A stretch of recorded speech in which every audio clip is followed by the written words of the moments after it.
Got my tractor running. I'm about to move some stuff around. I serviced this thing the other night. Full oil change, fuel filter, and hydraulic oil filter. Of course, the engine oil filter. Got it done. And I also serviced this thing too. Entire machine. Fuel. It's got two fuel, well, it's one fuel filter. It's just got a it's just a bowl right here. This thing's actually got an electric fuel pump on it. Right there. That's it. It just does a little pulse. You can actually, when you turn the key, you can feel it through the fuel line over here and pulsing. So I just drained this one is all, which I mean it didn't need to be drained, but oil filter, engine oil filter. Both of these machines, this one right here holds almost 2.5 gallons of oil. The tractor over there holds about 2.25 gallons, so they both hold basically the same thing. Pretty simple to service. I didn't film none of it or anything. This is a fuel filter right here. It's got two filters in the tank. It's got a suction filter, which is over here. You take the top off the tank, and then you take these two bolts out of this thing right here under that wiring harness right there, and you pull that rod out, and then you can pull the suction filter out of it. And then the main hydraulic filter, return filters in right directly down there. The thing about the filter over there, it's a wire screen filter, so you can reuse it technically. So what I did was I saved it, and I'm going to submerge it in diesel fuel in a bucket, and I'm just going to leave it in the diesel fuel. I'm going to take the O-ring out of it and save the O-ring, and then unless something happens, I'm not going to change it. Or if I do, I'll just swap them, because that's all you're going to need. So I just topped the hydraulic oil off. I lost just a little bit, so it was low in the screen. So when I swapped the filters, I went ahead and topped it off. But we didn't work today. It was too wet. This is when I need 2 more hands. It was well, it rained all day here, and today's Monday, of course. Tomorrow is Tuesday. We're already done called it off for tomorrow. We're not going to work tomorrow either. So this week here is going to be screwed up, which is fine. So I've got a tree job I'm going to do in the morning. If it's not raining, they're calling for more rain. That's one of the reasons why we're not going out tomorrow. They're calling for more rain. So if it's not raining, I'm going to go do a tree job that I'll be filming. Oh, talking about the service, I missed this filter right here. That's the pilot system filter. I've got one of them coming, and I got it ordered. I used all Kubota stuff on it. You know, and stuff like this right here, I buy the original stuff. It costs more, but that's just how I am. I mean, that's just how I roll. My dad's always been like that, and that's how I am too. This it takes 46 weighted oil, which that stuff is like water. We've had some machines over the years that take 46, and man, you talking about some light oil. That's some light stuff. So I'm about to move these machines around, and the reason I am, I've had this 3-inch tubing on the floor since about March, I guess, and I'm gonna take it and cut it up, and that's gonna make bolsters for my gooseneck to haul logs with. That's what that's fixing to do with that metal there. So I just wanted to top this thing off with oil, and then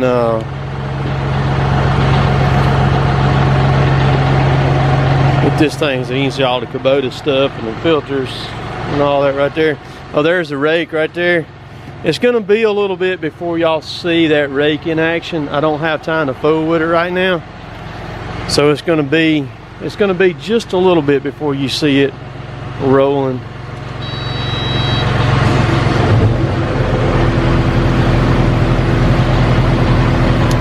All right, we're good.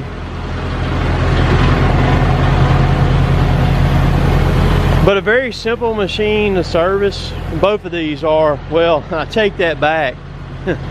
Outside of the engine oil filter on this one, it's ridiculous to try to get a strap in there on it and spin that filter off. It's very, very tough. There's not hardly any room on it. The Kubota's gravy. It's not really anything to it. So today I went to the dealer and I talked to them about getting me another function down there. I've got one function down here, which is this one, and it's got the diverter on it right here. But I'm looking at getting something that, if it works out, I'm gonna need a second function here, which will put it over there on the other stick, on a toggle on the other stick.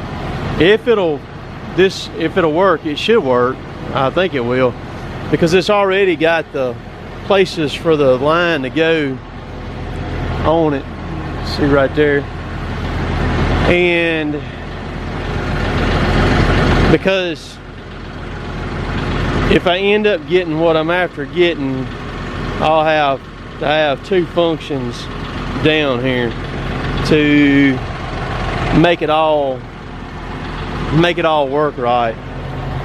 So they're supposed to be checking on that, and I think it works because here's a valve right here that's not being used right there. So you got all of these have got lines on them and got the pilots hooked to them, except for this one right here.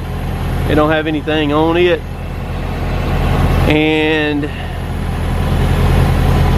And see, it don't have anything on the face of it either, because these would be where your pressure lines would come out. Your pilots would go in, or electric would go in on this side right here. That's where it would go in at. So keep your fingers crossed that this machine will work that. They wasn't sure about it today when I went up there and talked to them, but I think it'll work. This machine's even got a fuel cooler on it too. That little cooler right there is a fuel cooler to cool that fuel down before it goes into the injector. But I really like this machine right here. I'm glad I got what I got. Very happy.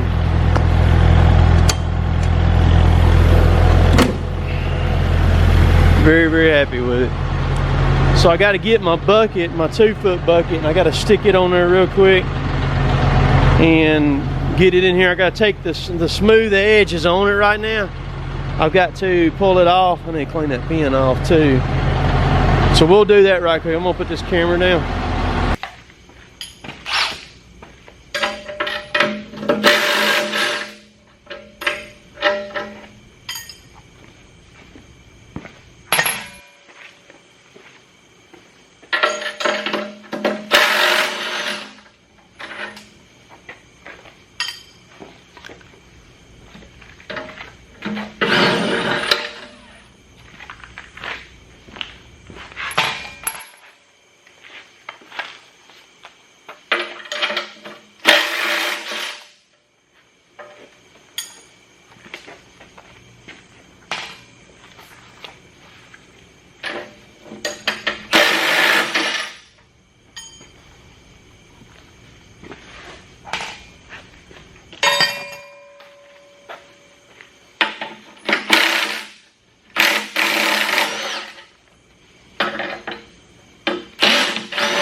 Comes off pretty easy, man.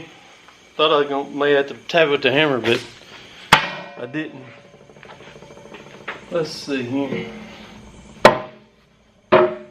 Somebody wanted to know what this thing weighed, and I said about 30, 40. Let me blow some of this mud off of it and we'll weigh it right quick and we'll see what it weighs.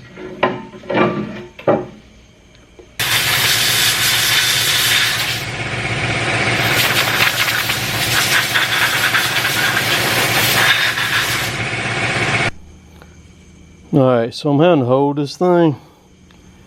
It's showing about 39 pounds.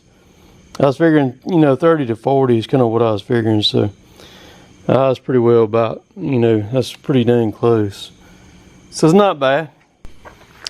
Alright, so at least we know the weight on that thing there now. It's real simple the way that it works. So yep. So while y'all are watching this, if it's not raining, hopefully I'll be taking some trees down. And I'll be getting a video from that. And then some other stuff around here that I'm going to do when I get back. So we shall see. So I'll show y'all something here before I sign off. I put a fire extinguisher on there, put a 5-pounder on here the other day. I was going to mount it back there behind the seat on that bar that goes crossways, and I got to looking right here, and I thought, well, I got enough room right there. So I took me a piece of fire hose and I cut it off. I love this stuff because it's rubber on the inside, and just took me some 4 hose clamps and clamped it to it. So got me a fire extinguisher right there in the event that I have to put something out. So that'll be pretty handy. So as I said a while ago, appreciate y'all watching. We'll catch y'all later. Later, taters.